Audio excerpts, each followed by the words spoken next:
Okay. There's not too many this time for the front end. I think next week is when you're gonna see a really big change. But for now, we have some updates to the navigation bar.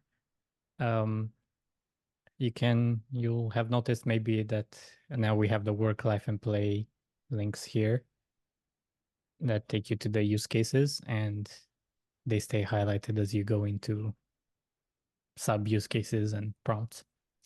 This game was a result from direct feedback from a user. I don't remember who, Jodio.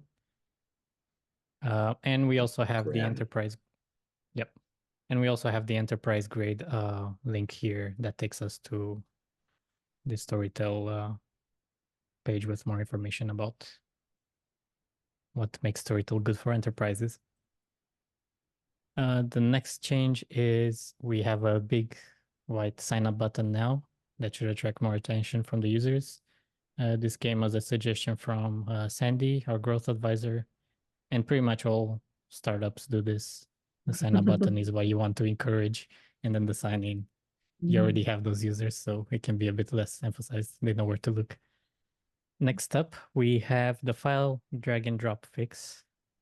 It was working at some point, it stopped working. I'm happy to announce now it's working again. So you should be able to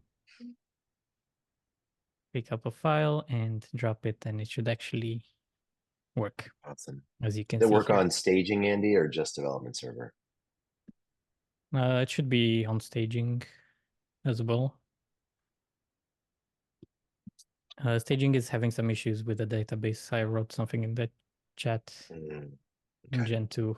It's yeah, we need to look into it. Having some issues. Yeah.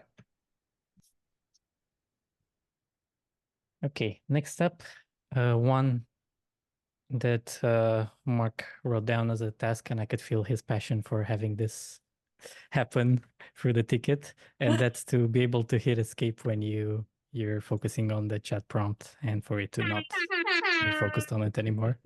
So Mark, you're welcome. It was bothering me too because I always do that, and it's not working.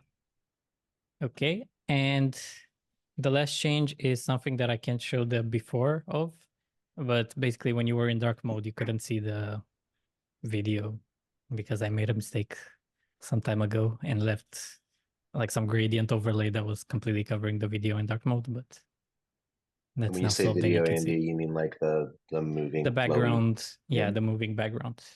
It used to just be like a black and blue gradient for a while.